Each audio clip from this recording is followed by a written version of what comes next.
Hey!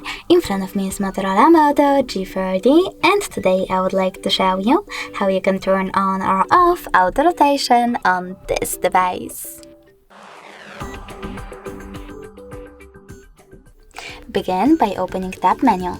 Now you need to look for auto rotate icon and when you find it, tap on it.